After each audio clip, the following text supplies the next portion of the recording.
Padre, ayúdanos esta mañana. El Señor dice, no creas que no te estoy ayudando. Has pedido ayuda del Señor y el Señor dice, yo te estoy ayudando. No es a tu manera, yo estoy haciendo. Me has pedido, ayúdame, Señor, ayúdame. Y antes de que me pidas, yo ya estaba haciendo. No es que yo te respondo cuando tú oras, antes ya comienzo a hacer. Yo estaba haciendo y te estoy ayudando, dice el Señor, confía en mí. Confía en mí, porque parece que no hay salida, pero yo te estoy llevando. Yo voy a remover tu hombro de la carga, dice el Señor. No voy a levantar la carga, voy a remover tu hombro, dice el Señor. Y el peso no te va a afectar más. Y vas a aprender una gran lección. Nunca te voy a dejar, nunca te voy a abandonar, dice el Señor. Amén. Amén. Gracias, Jesús. Señor, envía tu palabra que corte como espada, que haga aquello para que ha sido enviada, que divide el espíritu del alma, que nos enseñe, Señor, por favor, en el nombre de Jesús, ayúdanos. Estamos hablando sobre la economía de Dios porque queremos entrar a lo profético del libro de Juan y para esto necesitamos introducir aquello que se llama de la economía de Dios. En tu Biblia está traducida como dispensación. Dispensación. Si buscas en tu concordancia, vas a encontrar la palabra dispensación. La palabra dispensación en el griego original es la palabra oikonomía. Oikonomía, ¿puedes decir conmigo griego oikonomía? Oikonomía es una palabra, son dos palabras juntas, una palabra formada de dos palabras que oiko significa casa. Casa no de construcción, sino familia. Tu oiko es tu familia, tu esposo, tu esposa, tus hermanos, es tu oiko, con aquellos que tienes intimidad, relación íntima. El oiko de Jesús es la iglesia, la casa del Señor. Nomía es la administración de la economía. Es como Dios administra su casa. Pablo le dice a Timoteo, tienes que saber cómo tienes que comportarte en la casa del Señor. Tienes que saber. Y esto nos va a enseñar la economía de Dios. Nos va a enseñar cómo tenemos que comportarnos en la casa del Señor. ¿Qué es la casa del Señor? La casa del Señor no es un edificio, no son estos grandes edificios. Hoy en día existe una competencia muy triste en la iglesia moderna por quien tiene el edificio más grande. No es un edificio. Somos personas, la iglesia del Señor. Somos los hijos de Dios, los nacidos de nuevo. Si tú miras a tu alrededor, esta es la casa del Señor, el edificio de Dios. La oikonomía es la administración de los negocios de Dios. Aquello que Jesús llamó y dijo, en los negocios de mi Padre me es necesario estar. Entonces, queremos entrar hasta donde Dios nos permita al libro de Juan para ver cómo Juan proféticamente explica este asunto en una manera de señales proféticos, como Juan habla de este asunto. El libro de Juan es un libro maravilloso y tiene, todo libro en la Biblia tiene un libro que es similar. Este es parte de la poesía hebrea.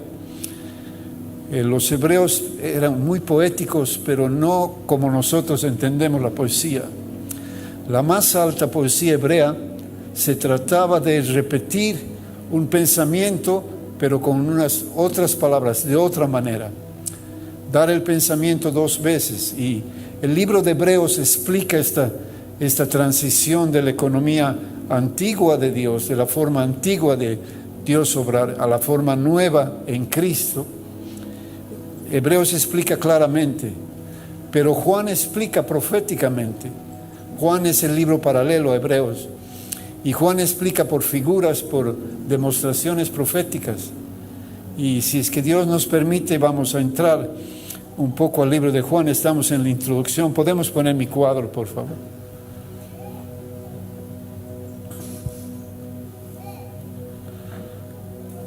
Estoy predicando con PowerPoint, no sé nada de PowerPoint. Si no fuera por la esposa de Milo, no hubiera podido hacer. El próximo es ese. Amén. Entonces, lo que queremos entender es la economía de Dios. ¿Cuáles son las cosas que la economía de Dios requiere para que Dios pueda manifestar su justicia? El propósito de la economía o de la administración de Dios es que Dios manifieste su justicia, no en términos de enviar juicio, pero en términos de dar su aprobación. Cuando habla la palabra de la justicia de Dios, está hablando de la aprobación de Dios, la aprobación que Dios tiene por una persona. Si has nacido de nuevo, Dios te aprueba no por lo que haces, sino porque has nacido de lo alto, por lo que ha hecho Él. Eres aprobado por lo que Él ha hecho. Y para que la justicia de Dios pueda manifestarse, requiere de un templo, requiere sacerdocio, requiere cordero sin mancha, ofrenda sin mancha y una gloria manifiesta desde donde la casa de Dios debe servir. La justicia de Dios no puede ser manifiesta si no hay templo. Estamos hablando de la economía de Dios, la oikonomía. Voy a dar 2 definiciones y 2 definiciones hemos estado dando del concepto de economía. Tenemos que aprender a prestar atención a los conceptos de Dios. Dios es muy exigente para que le prestemos atención. Hace todo para que le prestemos atención. Cuando el hombre cayó, Dios gritó, ¿dónde estás? No sabía dónde estaba, claro que sabía. Cuando Dios bajó del monte, hizo un barullo, incendió el monte entero, sopló el shofar de una manera que era fuertísima, hizo rayos, relámpagos.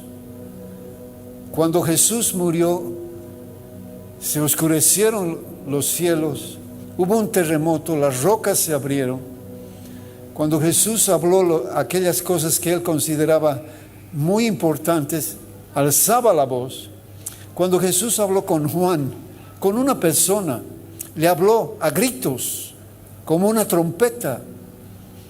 ¿Por qué? Porque estaba llamando su atención. Jesús dice, presten atención a lo que digo, miren lo que digo.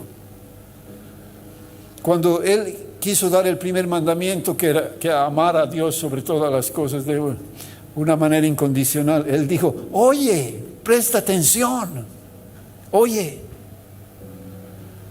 Cuando Él intentó enseñar cómo los padres tienen que enseñar a los hijos, dijo, escucha, presta atención, tienes que repetirles una y otra vez. Pablo dice, les repito una y otra vez.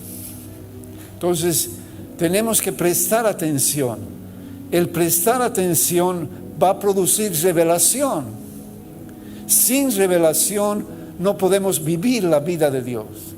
Y nos volvemos en una religión. Y nos volvemos tibios. Y nos enfriamos. Debemos prestar atención a lo que Dios está haciendo. Los conceptos de Dios. Qué bien que puedes ir a tu casa y volver a oír 10 veces para poder prestar atención. Si tú sales de aquí y no vuelves a oír las próximas 24 horas no vuelves a oír. Alguien te pregunta, ¿qué tal la prédica? Uy, el pastor ha predicado, se ha pasado. ¿Y qué ha predicado?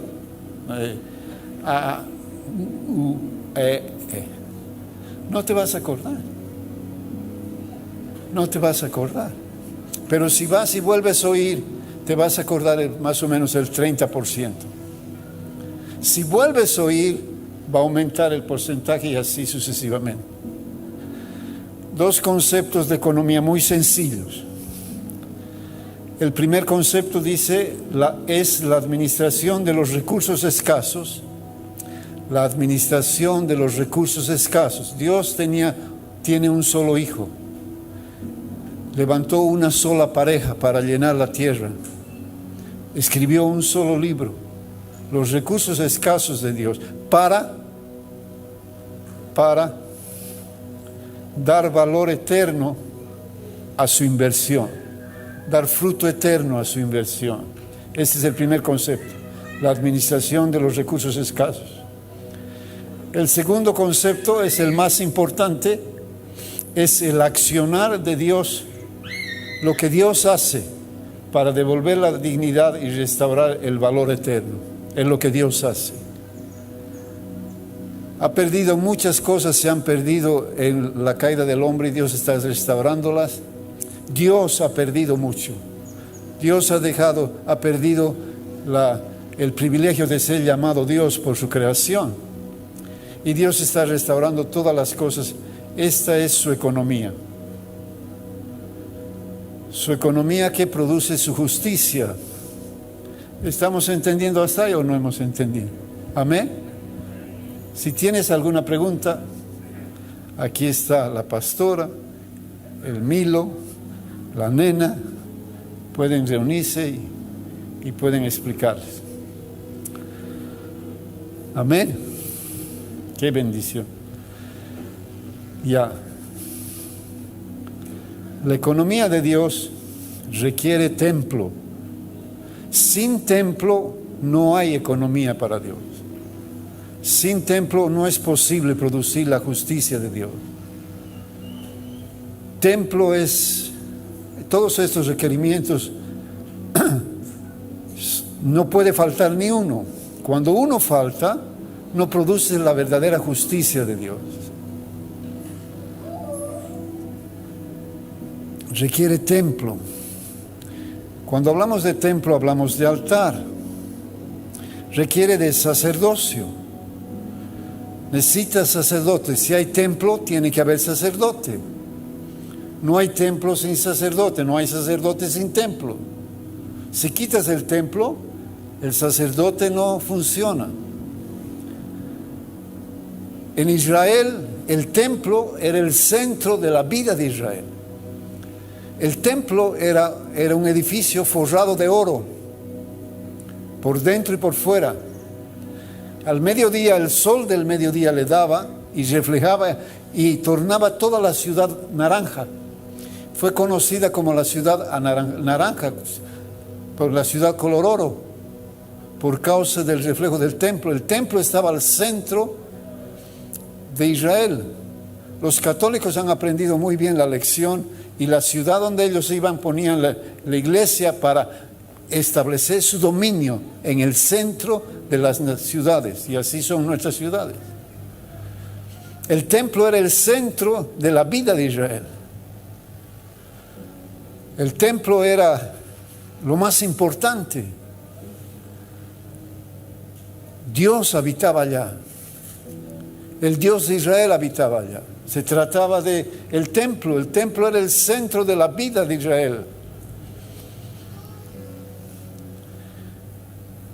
Pero el templo requiere de sacerdocio. Y la demanda de Dios para el templo era un cordero, una ofrenda sin mancha a la medida de Dios. ¿Qué es ofrenda? Es aquello que das en la medida que Dios tiene. ¿Cuán grande piensas que es Dios? A esa medida vas a dar tu ofrenda. No estoy hablando de 10 pesos. No me interesa hablar de 10 pesos. es más allá. Es más allá. ¿Cuánto es tu ofrenda? En la medida que Dios es grande, en esa medida tú ofrendas. Y si creemos que Dios es como es, vamos a ofrendar nuestra vida.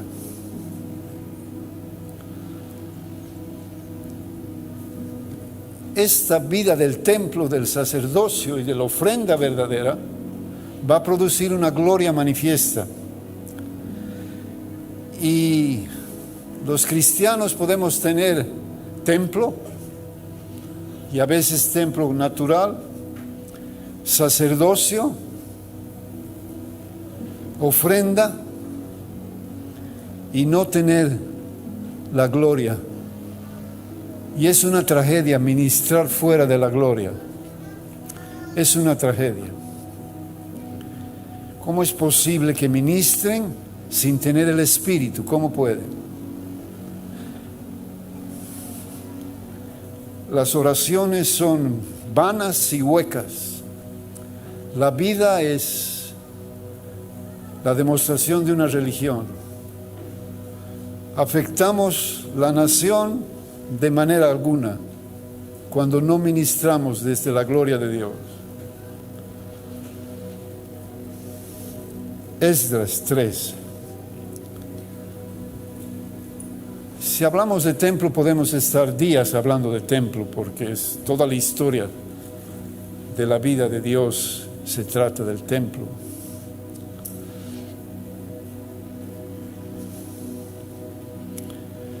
El pueblo de Dios había pecado una y otra vez, había vuelto idólatra en extremo, adoraban los ídolos de lunes a viernes y el sábado adoraban a Jehová.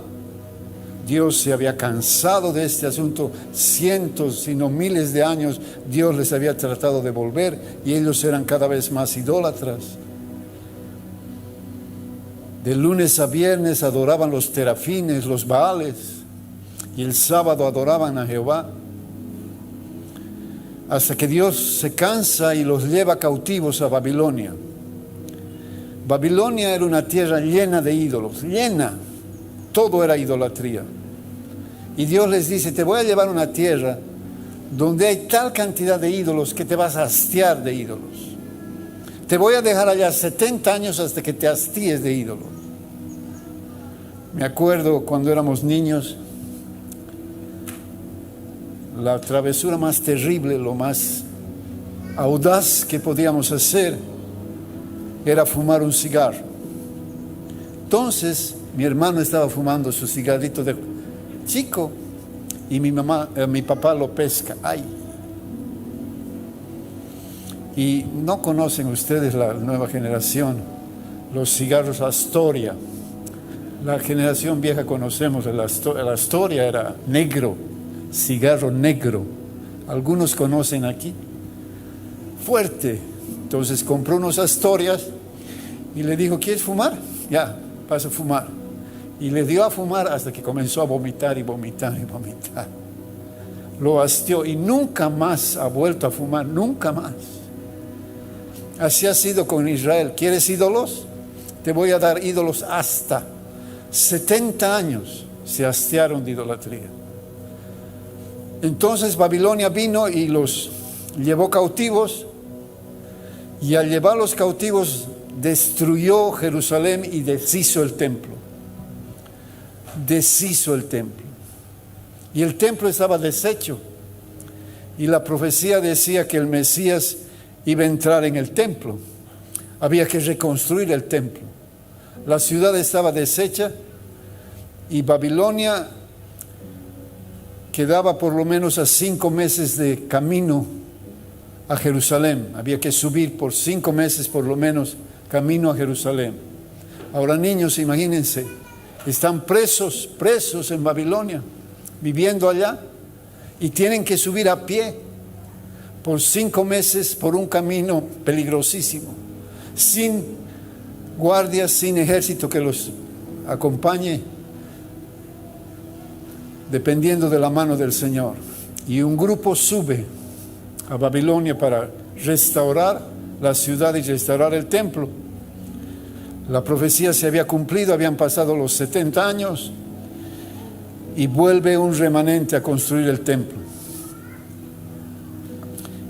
Y llegan y se establecen, y la primera cosa que hacen una vez establecidos es Esdras 3:3.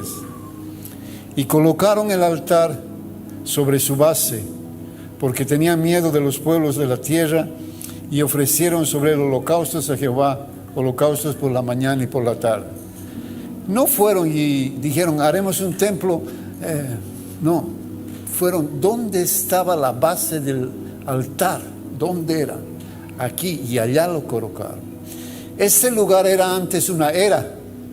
La era es donde se limpia el trigo, donde se muele el trigo, donde el trigo se convierte en harina y después en pan. Mira la figura. La cruz.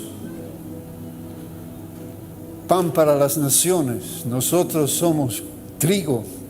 Somos aventados, la paja es limpiada, somos molidos, somos hechos masa, somos hechos pan. Allí era el altar. No era en cualquier lugar.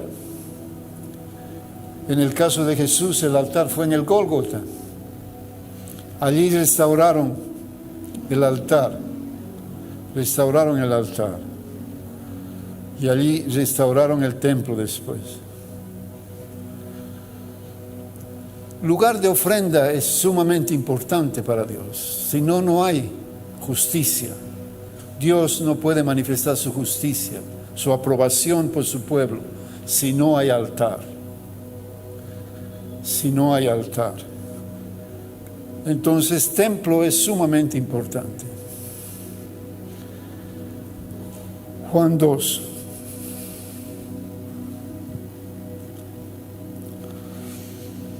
Jesús entra al templo y está molesto por el negocio que había allá. Los sumos sacerdotes habían vuelto el templo en un negocio, corruptos. Ahora tenían un negocio cambiaban moneda y hacían un negocio bárbaro, vendían la ofrenda. Pasaban información a Roma para que pueda cobrar sus impuestos. Tenían una sociedad con los romanos. Era una tragedia. Se habían corrompido totalmente. Todo era cuestión de dinero. Y Jesús entra y vuelca las mesas y bota a los cambistas y hace un látigo y los saca a latigazos. Y dice, debían hacer la casa de mi padre una casa de oración y ustedes han hecho una cueva de ladrones. Es en este momento que Juan está relatando en el capítulo 2. Voy a leer del versículo 17. Entonces se acordaron sus discípulos que está escrito, el celo de tu casa me consume. Y los judíos le dijeron, ¿qué señal nos muestras ya que haces esto? Respondió Jesús, destruid este templo y en 3 días lo edificaré. Le dijeron los judíos, en 46 años fue edificado el templo. El templo era enorme, eran varias hectáreas, como 5 o 7 hectáreas. No me acuerdo ahorita el nombre, la cantidad, pero era enorme. 46 años habían tardado en construirlo. Y tú en 3 días lo levantas. Mas él hablaba de ¿qué? Del templo de su cuerpo. Él es el templo. Él es el templo. Por lo tanto, cuando resucitó de entre los muertos, sus discípulos se acordaron que había dicho esto y creyeron la escritura y la palabra que Jesús había dicho. Este es muy importante. Es una de las palabras proféticas más importantes que Jesús va a hablar. Hablar, decir, Él es el templo, era un asunto, wow. ¿Cómo puede decir que Él es el templo? ¿Cómo puede? El templo es el centro de la vida de Dios y Él está diciendo, yo soy el templo. Ahora, Vamos a ver otro versículo.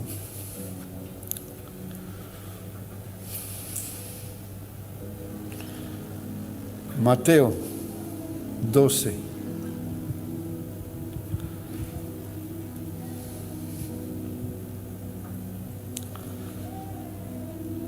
Versículo 6. Yo les digo, uno mayor que el templo está aquí.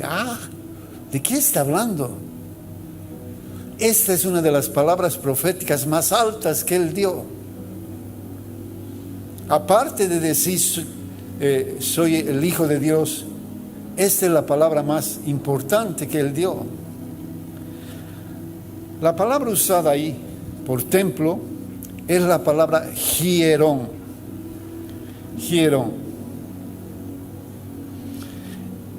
El hierón, templo hierón, se refiere a toda la construcción. Toda la construcción. Jesús está diciendo, yo soy más grande. Yo soy un templo mayor.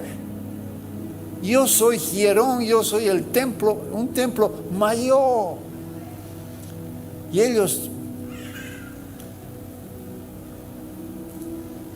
para ellos fue un asunto, se acordaron de una escritura. Seguramente, conocían la escritura. Y aquel asunto fue, wow. Yo soy hierón.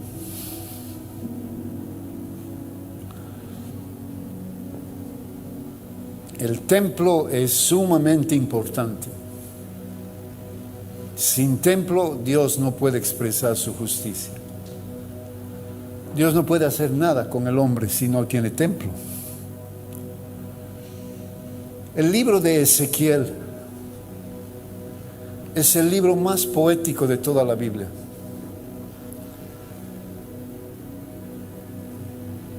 Es una poesía extraordinaria.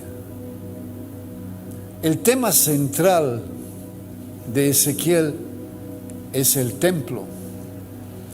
Son dos templos, el templo antiguo y el templo nuevo. Ezequiel habla del templo de una forma extraordinaria. Vamos a ver un poco de Ezequiel. Hemos predicado de Ezequiel. Si no has escuchado, si no te acuerdas, volvé a oír Ezequiel, por favor. Si quieres oír más sobre Ezequiel, entra a YouTube, míralo al hermano Christian Shen. Tiene una enseñanza sobre Ezequiel extraordinaria, solamente que está en inglés, traducida al portugués. Así que si sabes inglés o portugués, puedes leer Christian Shen y oír Christian Shen y gracias, pastor. ¿Qué haría sin ti? No, yo tampoco sé. Ezequiel 1. Ezequiel 1. Jeremías, Lamentaciones. Interesante que está después de Lamentaciones. Jeremías 1, del 1 al 3. Acuérdate, soy más que el gran templo. Más. Del 1 al 3. Aconteció en el año 30, en el mes cuarto, a los 5 días del mes, estaba yo en medio de los cautivos, junto al río Quebar. Estaba en Babilonia. Babilonia había sido el lugar de donde salieron. Qué terrible es que Dios, cuando Dios tiene que llevarnos a donde hemos salido, qué terrible. Salieron de allá, Abraham salió de allá y fue llevado el pueblo cautivo allá. Y estaba allá Ezequiel. Ezequiel era sacerdote. Ahora imagínate, hijo de sacerdotes. Estaba por cumplir 30 años y está allá sin templo. Sacerdote sin templo. El templo sin gloria. Imagínate la frustración de Ezequiel. Era el todo de la vida sacerdotal. Los cielos se abrieron y vi visiones de Dios. ¿Qué año? El año 30. Los estudiosos dicen que este año 30 se refiere a sus años de vida de Ezequiel. Cuando Ezequiel cumplió 30 años, era su cumpleaños. El problema es que cuando el hijo del sacerdote cumplía 30 años, era dedicado como sacerdote, y allá está Ezequiel sin templo, frustrado. Se le abren los cielos, ve visiones de Dios.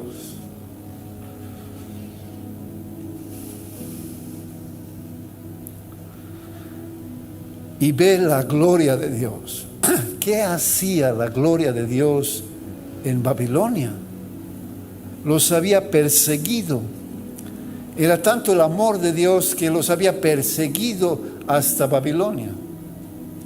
Y se manifiesta aquel día a Ezequiel. Porque Dios no tiene nada que ver con Babilonia. Es una humillación para Dios entrar a Babilonia. Él se humilló y lo siguió. En el quinto año de la deportación del rey Joaquín, a los 5 días del mes, vino palabra de Jehová al sacerdote Ezequiel, hijo de Buzi, en la tierra de los caldeos. Vino allá la mano de Jehová.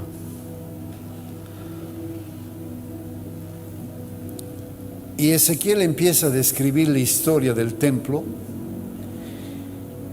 y describe cómo el templo natural de la vieja economía se llenó de idolatría, se llenó de pecado, se llenó de ídolos, y la gloria de Dios no puede estar en el mismo lugar.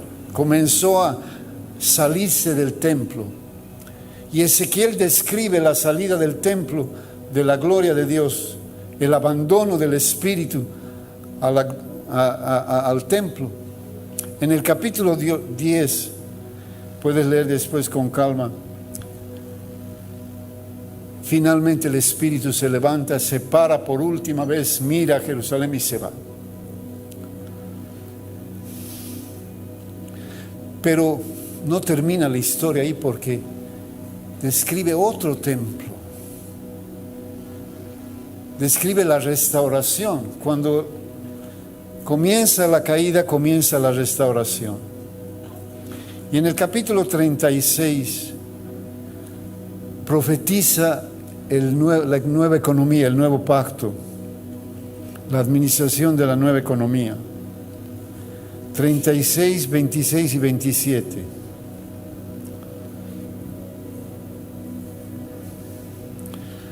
Versículo 26. Les daré corazón nuevo y pondré espíritu nuevo dentro de ustedes. Y quitaré de su carne el corazón de piedra y los daré un corazón de carne.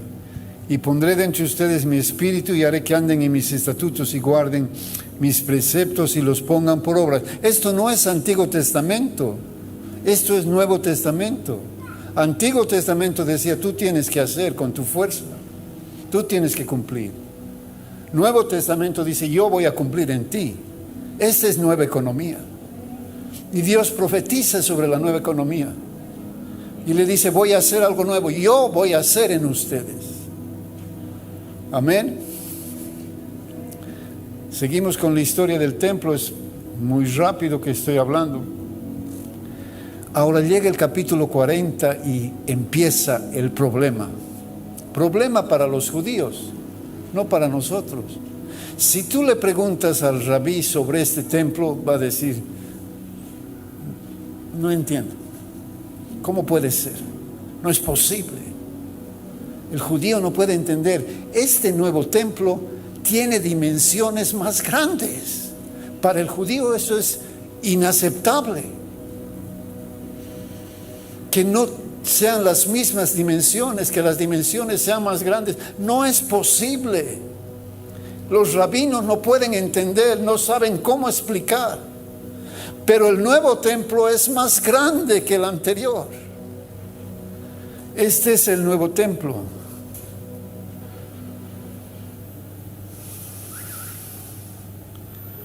Ezequiel 40, vamos a leer un poco, mira la descripción del nuevo templo.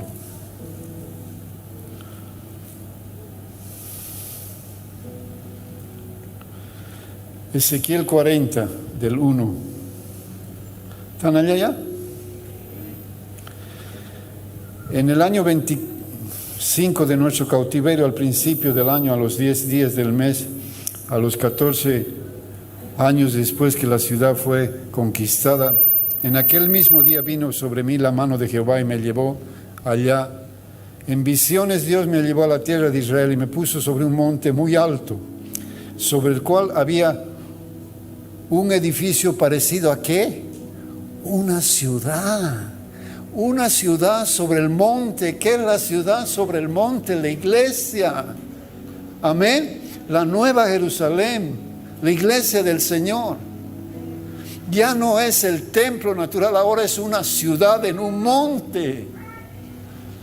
Una ciudad sobre un monte no se puede esconder. Allá he puesto mi rey, dice, mi rey pondré sobre mi monte santo. Esta es la iglesia gloriosa. La iglesia gloriosa sin mancha ni arruga. Me llevó allí y aquí un varón cuyo aspecto era como aspecto de bronce y tenía un cordel de lino en su mano y una caña de medir. Y estaba a la puerta y me habló aquel varón y me dijo, hijo de hombre, mira con tus ojos y oye con tus oídos y pon tu corazón a las cosas que te muestran. Presta atención. Oye, presta atención. 3 veces le repite. Para que yo te muestre todo lo que ha sido traído aquí. Cuéntalo todo a la casa de Israel. Y primero fue predicado el evangelio a la casa de Israel. Nuevas medidas, nuevo templo. Él es el templo más grande. Ahora lo más hermoso de este asunto es que Dios muestra un nuevo templo.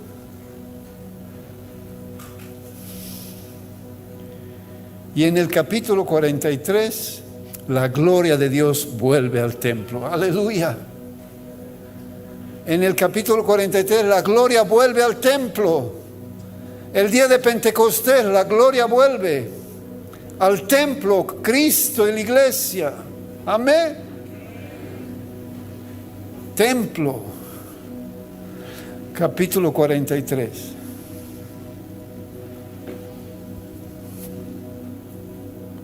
Cuatro y 5. Y la gloria del Señor entró en la casa. Aleluya. ¿Qué es la casa sin la gloria? Nada. Nada. La gloria se había ido. ¿Qué es la gloria sin la casa? Nada. Nada. Y la gloria de Jehová entró en la casa por la vía de la puerta que daba al oriente. Y me alzó el espíritu y me llevó al acto anterior. Y aquí la gloria de Jehová que llenó la casa. Aleluya.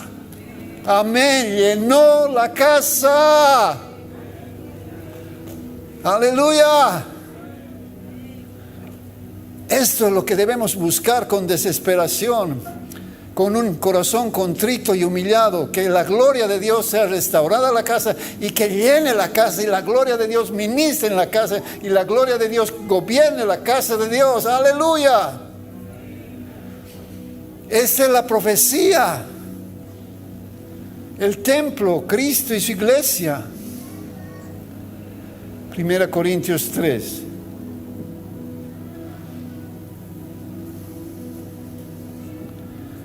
(16) ¿No saben que ustedes son el templo de Dios y que el Espíritu de Dios mora en ustedes? Si alguno destruye el templo de Dios, Dios le destruirá a él, porque el templo de Dios, el cual santo, son ¿quiénes? Vosotros. ¿Quién es el templo? Nosotros. Nosotros. En Ezequiel está escrita la ley de la casa. Por favor, lee, busca, encontrá y aprende qué es la ley de la casa. Dice, en el nuevo templo tiene una ley. Esta es la ley de la casa.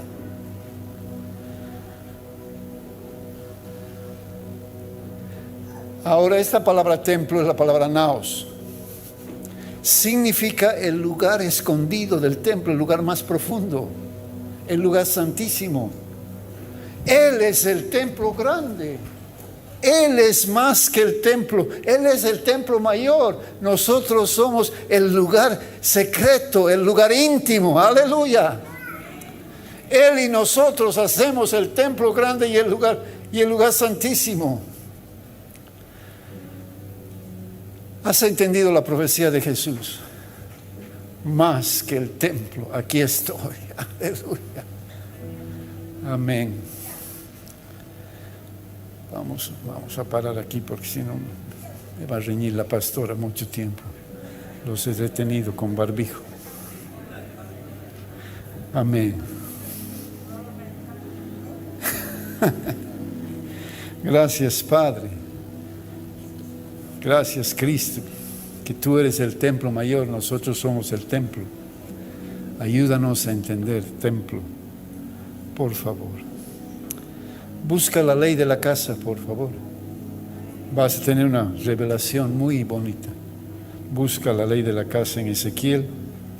Esta es la ley de la casa. Que Dios les bendiga, hermanos. Tengan paz. Amén. Sean prudentes. Amén.